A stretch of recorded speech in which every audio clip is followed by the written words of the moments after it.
everyone. Welcome. If you're new, and welcome back. If you've already been here, I hope you're all having a nice weekend. And today, I wanted to share a book that I recently read, The Savage Song by Schwab. And I wanted to integrate that with tarot. I'll be using this deck because I feel like it fits in that liminal space where we are questioning things like what's good, what's evil, what's morality. So a lot of hot topics coming, so stay tuned.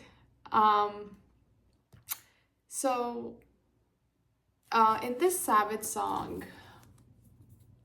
giving some background, right? Monsters are born from evil, from human violence. So good and evil aren't simple. They are made from choices, from actions, from pain. So tarot especially helps us reflect on those same truths. So I thought, let's bring them all together. So the first topic I wanted to talk about was that the book brought up is that monsters are made, not born. And that made me think, because in the novel, every act of violence gives birth to a monster. And every cruelty, every killing creates something new and terrible. And that made me think of the devil card in tarot, because devil is all about bondage, but not from outside. It's us, it's our actions. It's the hunger that we feed until it owns us and ends up getting us in this situation, right? So in Schwab's book, there are three monsters, kind of group of monsters called Karsai, Malshai, and Sunai. And the devil shows us that evil isn't some cosmic thing, right? It's personal. It's the chains we forge ourselves. It's the bindings we create ourselves through our choices. And I thought about what Gurbani thinks about it. And Gurbani talks about it all the time. It says that Jaisi Karni Taiso Fal Paya, which means that as is the action, so is the reward. So in Schwab's world, and even ours, actions echo. And sometimes they echo into monsters. And we know how that works, right? Personal or at the collective level, what our actions can create. Second section I wanted to talk about was what is truly good? Our favorite question. And what is truly evil? And in this particular novel, there are two protagonists, Kate and August. Kate is a human, August is a monster, and they are both on opposite sides. But they actually show us that good and evil isn't about who you are, it's about what you choose. And so I thought about justice and two of cards in this context, because if you look at the justice in Tarot of the Abyss, it's looking right in your eye, telling you, hey, are you gonna take action? Are you gonna make the right choice? It's us doing the justice. Nobody's gonna give it to us, right? Oops, focus, okay. And then the Two of Swords is very much about doubt, very much about not taking action. So justice actually demands clarity, not excuses, but it requires self-discipline in a way, not self-deception. And I thought about Gurbani and Gurbani says that bin bujhe sab kam karanti, meaning that without discernment, without true understanding, all actions are blind. So there's nothing good or bad. It's really our intention and our actions and what we choose that makes it good or evil. So it's easy to call ourselves good, but it's harder to live in a way that it actually is. So food for thought. I would love to hear what you guys think. Yeah, okay. Next was about, there's a component of music in this book, and the monster, the way he wants to get out of his monstrosity is through music. And I thought about redemption, right? The whole concept of that. And here the monster is August, and he wants to be a human. He very much wants to be a human, but he's a Sunai. He's a monster, and basically a monster who survives by taking the soul of others, specifically sinners, only sinners. And I thought, wow, like, so he struggles with guilt, he struggles with identity, fear, that maybe he's no better than the people he punishes. So I thought about like Hanged One. It's very much about that place where you're like surrendering, like death of ego, where you are willing to see the life upside down. You're willing to surrender and see the truth of life. And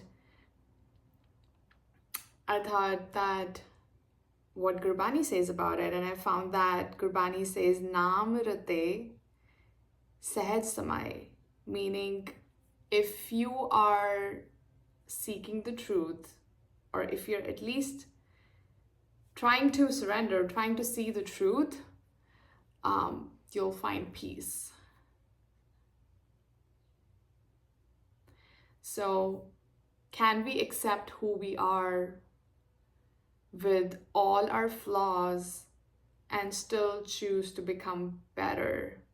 Which I found really amazing in this particular character, August, in the book. And maybe we can do the same.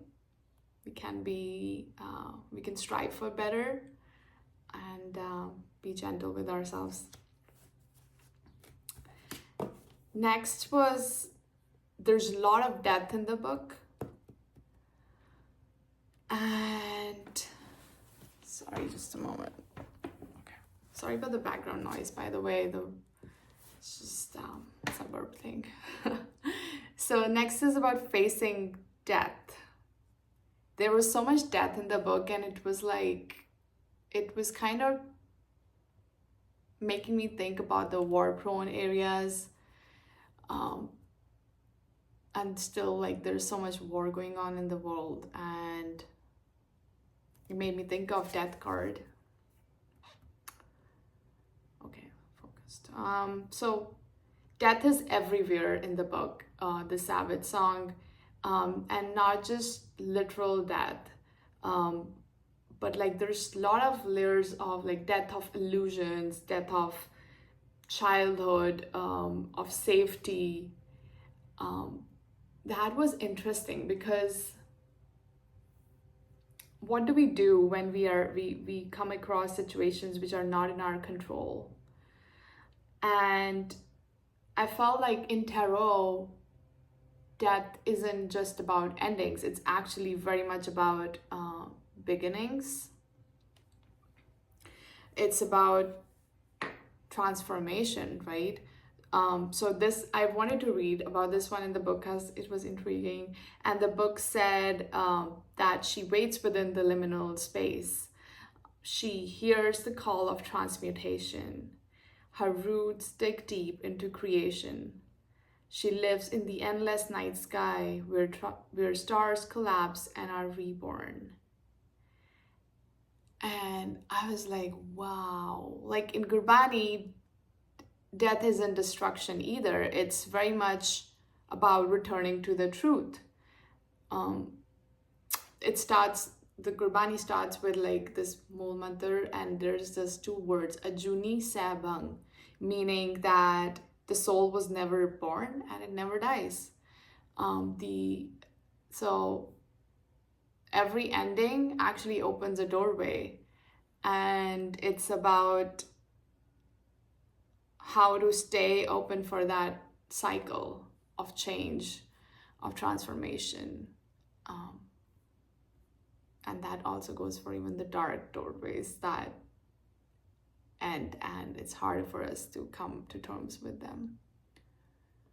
So yeah, that was interesting. And another line from the book was like, nothing is invincible.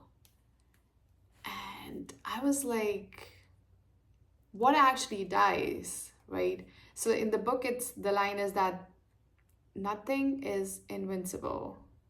So I was thinking about it. This world, it teaches us about safety, right? It wants us to believe in safety in this 8 to 4, 9 to 5 jobs. Like everything is normal, that the monsters are far away, everything is okay, there's peace. And it made me think that V.E. Schwab in this book actually reminds us that a really good thing, that illusions will break because they're illusions and only illusions break. So walls crumble, and it made me think of the Tower card. And I was like, this is so apt. Only the things that are illusions break. So which illusions are we holding on to is the question here.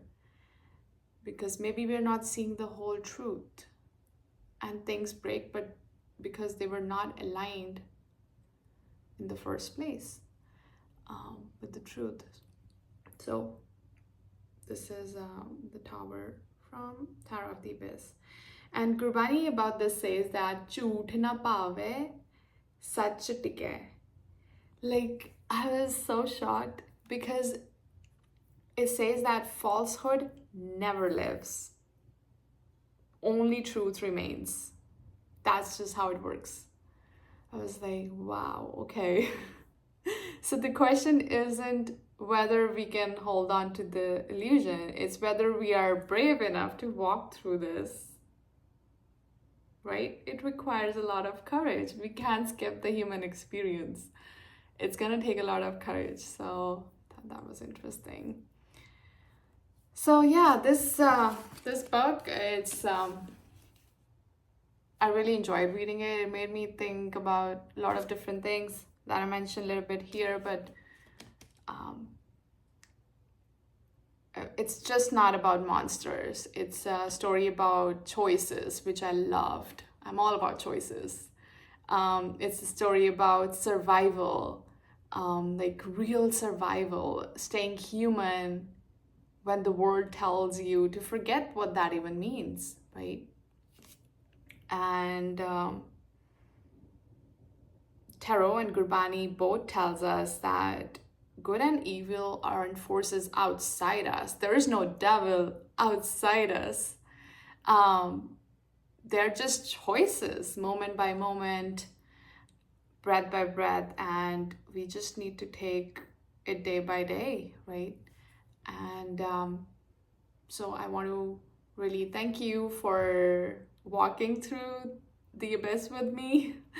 And if you want more journeys into stories,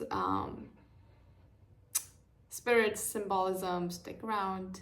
We are just getting started, and I hope you have a wonderful day, and I'll see you again. Goodbye.